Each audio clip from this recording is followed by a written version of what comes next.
Buenas tardes. En este video se hablará sobre el potencial de membrana, el potencial de acción, el potencial de reposo, la ley del todo o nada. Pero antes de iniciar hablaremos sobre la neurona. La neurona es la unidad anatómica y funcional del sistema nervioso. Presenta al menos dos elementos morfológicos que se pueden distinguir. Un área central ensanchada que contiene el núcleo y que corresponde al soma, cuerpo neuronal, y las ramificaciones que emergen del soma llamadas neuritas. Las neuritas pueden ser prolongaciones gruesas de diámetro relativamente uniforme, llamadas axones, y las más pequeñas, abundantes y ramificadas, denominadas dendritas. La excitabilidad neuronal se puede definir como la capacidad de una célula para responder a un estímulo. La respuesta de la neurona va a depender de las características que presenta su membrana plasmática. Las neuronas tienen un potencial de membrana en reposo y un conjunto de elementos o señales posibles que definen su propia excitabilidad. Los elementos para la excitabilidad pueden ser de recepción del estímulo, y la integración de estos diferentes estímulos generan un potencial de acción. Potencial de membrana. Todas las células del cuerpo mantienen una diferencia de potencial a través de la membrana, o sea, el voltaje, en el cual el interior de la célula tiene carga negativa a comparación con el exterior de ella. Esta diferencia de potencial depende en gran parte de las propiedades de permeabilidad de la membrana plasmática, y esta se da cuando se vence la tendencia continua de la difusión de manera del equilibrio de las concentraciones de iones en ambos lados de la membrana. Sin embargo, gracias al transporte activo, las bombas contrarrestan esta igualdad, permitiendo que se lleve a cabo la rápida despolarización de la membrana y se produzca un potencial de acción. Potencial de membrana en reposo. Las neuronas presentan una membrana plasmática cargada eléctricamente debido a que partículas con carga eléctrica se distribuyen sobre la superficie interna y externa de la membrana. En una neurona en reposo existe una gran cantidad de cargas positivas en la cercanía de la cara exterior de la membrana plasmática y un exceso de cargas negativas en la cara interior de la membrana. Esa separación de cargas es la responsable del potencial de reposo de la membrana celular. Potencial de acción. La transmisión de diferencias de potencial del orden de milivoltios a una cierta distancia requiere que el proceso de transmisión sea activo, con un consumo de energía. El proceso activo de transferencia de carga se conoce como un nombre de potencial de acción.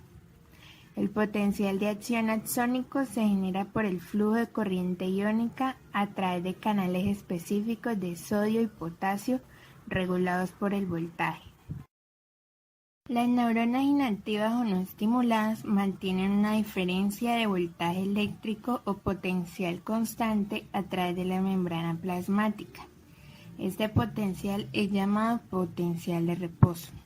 Casi siempre es negativo, desde menos 40 a menos 90 milivoltios. Si la magnitud del potencial se reduce lo suficiente para alcanzar un nivel de umbral, se genera un potencial de acción. El potencial de las neuronas se eleva hasta más 50 milivoltios dentro de las células. Los potenciales de acción duran unos cuantos milisegundos. Después se restablece el potencial negativo de reposo a las células. La ley de todo o nada. Proceso de apertura de todos los canales voltaje dependientes disponibles de sodio y potasio hacen que el fenómeno sea todo o nada. Es decir, que para una condición dada, la neurona siempre disparará, al alcanzarse el umbral, un potencial de acción de la misma intensidad, cualquiera sea la intensidad de los potenciales sinápticos que se hayan sumado. Si pasan por el umbral menos 55, produce potencial de acción. Si no lo pasa, no produce potencial de acción. Reflejos neuronales. Los reflejos se han clasificado de acuerdo al número de neuronas que interactúan en ese reflejo. Monosimpático es el más simple de los reflejos y en él solo existe sinapsis entre las neuronas sensitivas y las motoras. Y el polisimpático es el más común de los reflejos y en él se da la participación de neuronas sensitivas, interneuronas y motoras. Se pueden establecer algunas de las propiedades generales de los reflejos polisimpáticos, debido a la posibilidad de sublimación espacial y temporal en las interneuronas y las neuronas motoras. El tiempo del reflejo depende fuertemente de la amplitud del estímulo. De modo equivalente, la forma de la respuesta varía en función de la intensidad del estímulo. Con estímulos crecientes pueden reclutarse mayor número de unidades motoras, con lo que la respuesta irradia a mayor número de músculos. La sinapsis se define como el sitio de unión entre células excitables como neurona-neurona, neurona-músculo o neurona-glándula.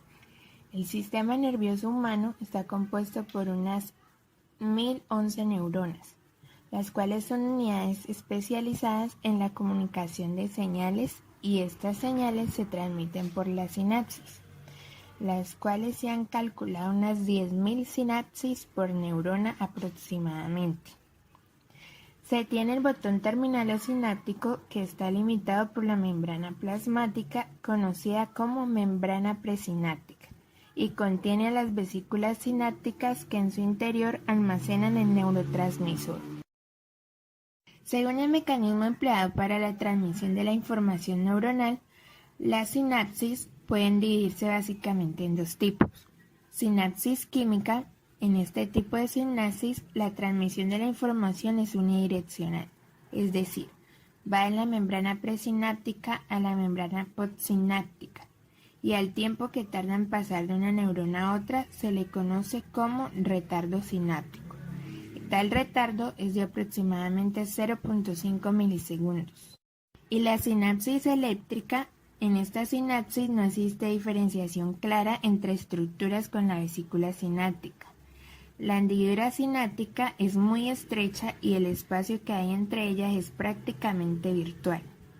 En la sinapsis eléctrica no existe retardo sináptico y la conducción del impulso es bidireccional.